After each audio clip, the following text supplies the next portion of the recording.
All right, let's just dive right into this. We're going to pull back the curtain on the fascinating and, yeah, kind of unsettling world of AI-driven beauty. We're going to break down the tech and the culture behind a trend that is totally changing the game for what it means to be attractive online. So you're scrolling through your feed and you see them. You know the ones I'm talking about. These influencers, people call them PSL gods, and they have these impossibly perfect features. We're talking perfectly symmetrical faces, skin without a single flaw, jawlines that could cut glass, and you just have to stop and wonder, what am I actually looking at anymore? And that really gets to the heart of it, doesn't it? It's this central question, especially when you see channels like @Adrilia Looks Max showing off these just insane transformations. So we're going to figure out what is really going on behind that screen. So what's the deal here? Are we looking at a real person who just seriously won the genetic lottery? Or is it something else? Something new? A real human being, but one that's been enhanced, perfected by artificial intelligence.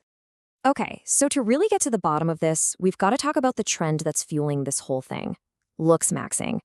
This is the engine driving this entire phenomenon.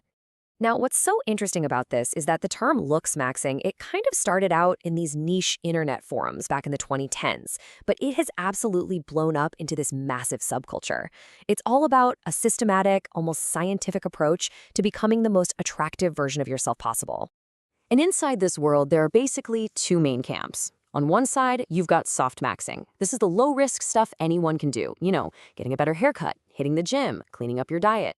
But on the other end of the spectrum, you have hard maxing. And this is the extreme, often irreversible stuff like cosmetic surgery. All right, so you're probably wondering, where does AI fit into all of this? Well, this is where it gets really wild.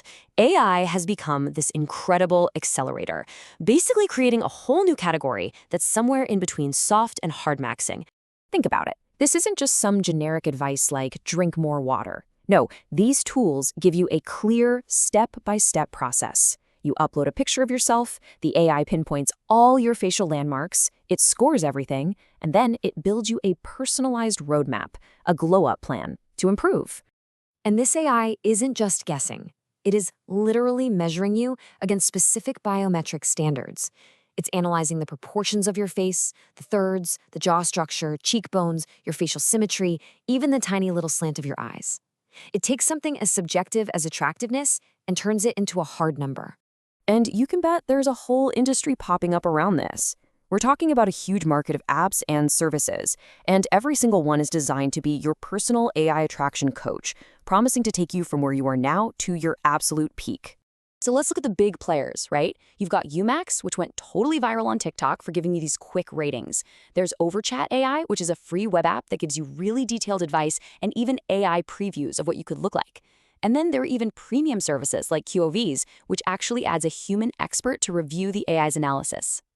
And you just have to look at what people are saying about this stuff. It's wild. They're not just getting a score. They're getting this super detailed, actionable plan.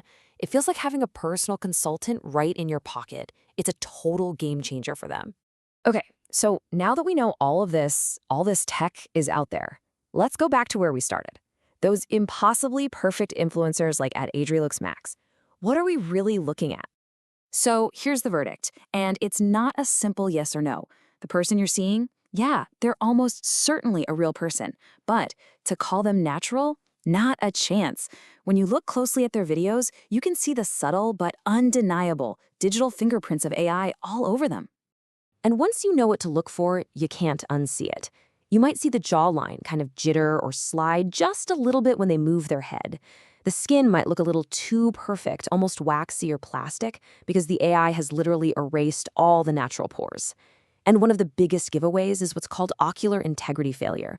When they blink, the eyelid kind of melts instead of closing naturally. It's a classic sign of a generative overlay. So see, the answer isn't real or AI. It's both. The most accurate way to describe this is the hybrid persona. It's a real person, but they're using themselves as a canvas for AI enhancement. They've become a living, breathing avatar for a digitally perfected ideal. And this shift from being purely human to being this human-AI hybrid, it raises some really deep questions, right? It makes you think about what we value, how we see ourselves, and what authenticity even means anymore in this digital world. And if you think this is just some weird niche trend, think again. This is big business. Just one app, Umax, is pulling in $6 million a year. That kind of money guarantees this technology is only going to get better, more seamless, and a whole lot more common. And here's the thing. As these tools get better and better, that line between a natural transformation someone got from hard work and an AI-generated one, it's going to become pretty much impossible to see. We are heading straight for a point where you'll need special software just to figure out what's real. And that leaves us with one last really crucial question to think about.